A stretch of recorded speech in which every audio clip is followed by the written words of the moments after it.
Guys, welcome to Crunches Tour 2024 Romania Chess Classic edition of Crunches Tour, and it's round number 4. Pragg is playing against Anish Giri, and Pragg starts by playing d4. Anish responds with d5, c4, queen's gambit, and Anish accepts it by playing d takes c4, and we get the classical position e3, take pawn on c4, c5, castle. You know, I kinda dislike those positions with black, you will see why. So after rook d1, sometimes, you know, black will start having troubles with this queen, not necessarily here, but in some queen's gambit positions it's always the case. Queen and 7, and if like some beginners start playing against d4, and then, you know, guys, you're like asking me what's the best way to respond against d4. Do I have to accept the queen's gambit or do I not? Let me know, and should I make like some kind of opening series on that, how you should play against d4. b6, knight e4, because right now I want to teach you how to play with white. And you know, I tell my beginners in the chat to basically start with e4, never play d4 in the first case, because you just start playing London, which is absolutely trash. Bishop b2, bishop b7, queen f4, rook d8, and now, you know, black are slightly better due to the pieces coordination. Rook c1, knight f6, bishop d3, you know, kinda pointing an eye on this h7, rook d5, first mistake. And now after bishop b4, so what's the idea of b4? So the idea of b4, that after bishop b4 there is not rook c7, which comes to mind first, but bishop f6 instead. And the idea is that after queen f6 there's of course takes, and if she takes f6 there is rook c7, and now, you know, white will take either this bishop, or how computer says is absolutely crazy, this, and rook c8, and basically this queen cannot be taken because of checkmate. And I mean, the line continues here with an interest in the rook dc3. I mean, that's something absolutely insane, because now bishop c3 cannot be taken because of rook e7. There is no longer checkmate because of the bishop blocker again. And let's just pretend if you calculate the lines, let's say this, there is bishop e5, but of course there is queen g4 or queen b4, and white wins the game. So that didn't happen. Bishop d6 was played, attacking the queen, and now bishop f6. So first mistake, but I mean, computer wants Pragg to play queen h4 and basically go for maybe knight. Basically right now the idea is bishop f6, queen h7, checkmate. So according to computer, e5 is the best move, but here again a3, e4 actually wins an exchange, so that's good for white. But you know, Pragg decided to go with more reliable bishop f6 option, takes, and now e4.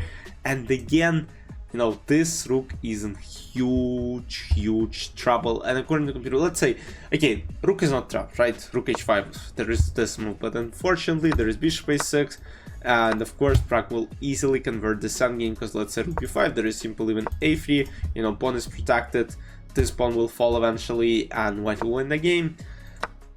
Takes, bishop b4, and here Anish hoped for basically two bishops in the endgame against two rooks, and basically he had a great hope. So after rook c4, bishop a5 was played, but after bishop c5, computer is saying that advantage is slowly fading away from white pieces. But after a5, setting up this wild bishop a6 spin, rook d7, bishop c8, rook a7, e5, h3. So now actually no, knight h4, knight f5 ideas. Bishop e6, rook c2, rook d8, g4, bishop c5, king g2, king g7, and knight h4. So basically, you know, Pragg wants to place his knight to f5, maybe trade this bishop for this knight, and then play against this bishop in the endgame. h5, knight f5, that's exactly what happened. Rook d4, rook d2, rook d3, h4. So rook d1, rook c2, rook d4, f3, king f8, rook a8, king s7, rook a7, king f8, king g3, a4. So again, you know, Anish is trying to push his pawn to a3, maybe get his rook to b2, and then try to take this pawn on a2. But of course, Pragg is, you know, he's having everything under his control. King h3, bishop b4, you know, they were shuffling around for a while, and here, you know, some people could have thinking that basically, oh, Anish made a draw, but no, no, guys, that's Pragg. That's Pragg. So yeah, they shuffled around for a while. So Pragg decided to get his king to queenside. This, and now basically this pawn might fall. Rook f8, this pawn is under attack. King d3, bishop h4, king e2. Again, you know, look. First Pragg went to queenside. His pawn was taken, he's going to this side. Basically his idea maybe was to kind of play against the bishop and those pawns. King f1, king g2, so now he had to stop this pawn and his position is still winning. Rook d7, and basically this rook cannot go away, because if pawn on f7 is taken, position will collapse. So it's the matter of zugzwang here. King g2, and now again, look, I mean, what Pragg did in this position is something absolutely insane. Look, king was on h3, then look at, from move 50 to move freaking 70. Look, this. So king went to c2 from h3, it went to c2.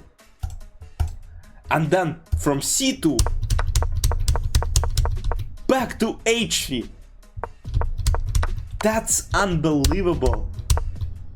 King walk ends up the game. And now look again. And now look where this king turned out. Look, this, king g2, king f1, king d2, king d3. Oh my god, I mean, Pragg is a freaking genius. Rook c7, king b5.